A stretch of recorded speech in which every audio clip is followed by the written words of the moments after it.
দুনিয়াতে উলঙ্গ আইসি এই সাদা কাপড়টার জন্য, এই সাদা কাপড়টার জন্য আইসি দুনিয়াতে। পুরুষ মানুষ ঢাকার দরকার নাই, সাদা কাফন দেখলে অন্তরের মধ্যে কি আসে? একটু ভয় আসে, এটা মনে রাখবেন। পুরুষের ঢাকার দরকার নেই, মহিলাদেরকে এভাবে উপর দিয়ে ঢেকে দিতে হয়। মরণের হরে জীবিত থাকতে দরকার নাই, কি কন?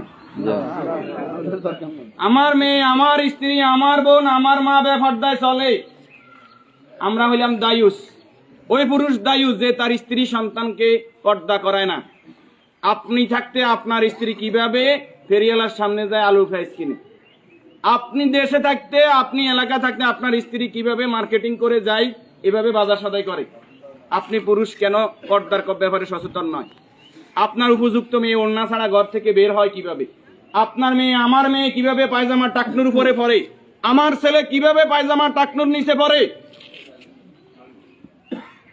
আমার টাকা দিয়ে আমার ছেলে সিগারেট খায়, আমার টাকা দিয়ে, আমার টাকার এমবি খরচ করে আমার ছেলে মেয়ে ঘরের মধ্যে গান বাজনা করে। আপনি পুরুষ উদাসীন, আপনার খবর নাই। খোদার কসম, দায়ুস ওই পুরুষ যে পুরুষ তার পরিবারকে দিন শিক্ষা দেয় না, কোরআন শিক্ষা দেয় না, পর্দার কথা বলে না। আর দায়ুস জাহান্নামে যাবে। এই দুনিয়াতে আসছে সাদা কাপড়টার জন্য, শুধু এই সাদা কাপড়টা অ্যারেস্ট করার জন্য। কিন্তু এই সাদা কাপড়টাও নিজের টাকায় কিনা হয়, নিজের টাকায় কিনা হয় না, আত্মীয় স্বজন কেউ না কেউ। আমরা অনেক সময় শুনছি যে 3.5 হাতের মালিক ছাড়া আমি ন। আমি নিজে 8-10টা কবর এইভাবে দিছি যে উনি যে জায়গা দেখাই গেছে এই জায়গায় কবর দিন, আর জায়গা দিছি আমাদের বাড়িতে। কথা কি বুঝতে পারছেন?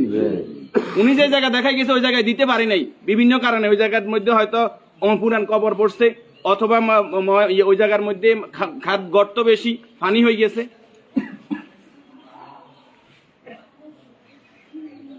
তাহলে আমার শেষ জায়গাটাও আমার নির্দেশনা মতো হয় না, পরিবারে যারা আছে তাদের নির্দেশনা মতো হয়।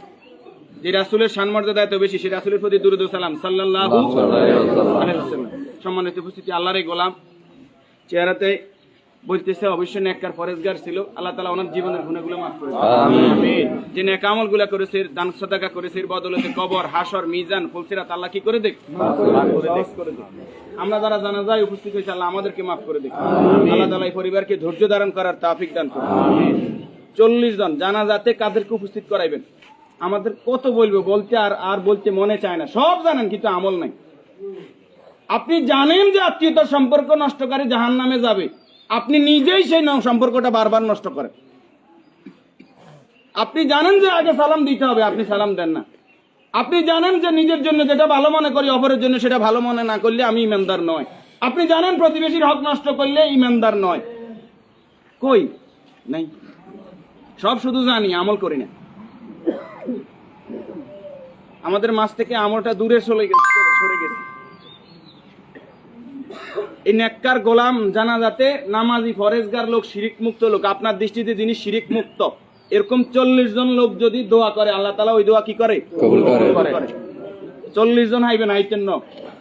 উনি নামাজি ফরেজগার, উনি হয়তো আপনি মনে করেন যে মাজারে সেজদা দেন শুধু কবিরা গুনাহ, মাজারে সেজদা দেন বুঝি শিরক। শনিবার মঙ্গলবার কি শিরক না?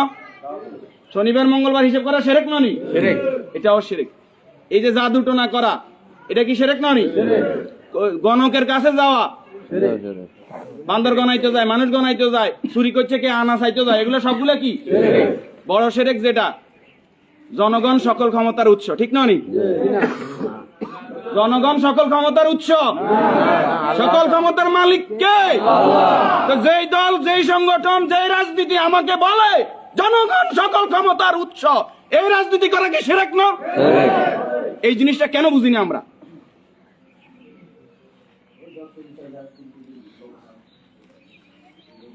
আপনি মুখে বললেন জনগণ সকল ক্ষমতার উৎস, অন্তরে আপনি বলবেন যে হ্যাঁ আল্লাহ সকল ক্ষমতার উৎস, এটা তো আল্লাহ মানে না। মুখে যেটা বলতে হবে অন্তরে এক থাকতে হবে। তাহলে সকল ক্ষমতার মালিক কে? আল্লাহ। আর যারা রাষ্ট্র ক্ষমতায় গিয়ে, একজন মুমিন ইসলামী রাষ্ট্র ব্যবস্থার বাইরে যাওয়ার কোনো সুযোগ নাই। যদি আওয়ামী লীগ আবার তওবা ইস্তেগফার করি আই কয় যে আমরা আল্লাহর আইন অনুযায়ী রাষ্ট্র চালাইম, আমরা কইম আলহামদুলিল্লাহ। বিএনপি যদি কালকে বলে যে আমরা রাষ্ট্র চালাইম আল্লাহর আইন অনুযায়ী, কোরআনের আইন দিয়ে রাষ্ট্র চলবে, সৎ নামাজি ফরেজগার লোকরা চেয়ারম্যান মেম্বার হইব, তাকওয়াবান হইব, আমরা বিএনপির সাথে আছি, বিএনপি কে ভোট দেব। যদি জামাত ইসলামী বলে আমরা আল্লাহর আইন দিয়ে রাষ্ট্র চালাইবো, কোরআন চালাইবো, দেশ তাকওয়ার ভিত্তিতে চলবে, রাসূল যেভাবে চালাইবে আমরা তাদেরকে ভোট দেব। যদি চরমরাই বলে তাদেরকে ভোট দেব। আমাদের ব্যক্তিগত কারো কোনো আরস নাই। আমরা এই জমিন আল্লাহর, এই জমিনে আইন চলবে কার? এবার যেই আসুক এই তকমা নিয়ে আমরা তাদের সাথে আছি। রাজি আছেন? আল্লাহ তাআলা আমাদেরকে কবুল করুক। সম্মানিত উপস্থিতি, এই মুহূর্তে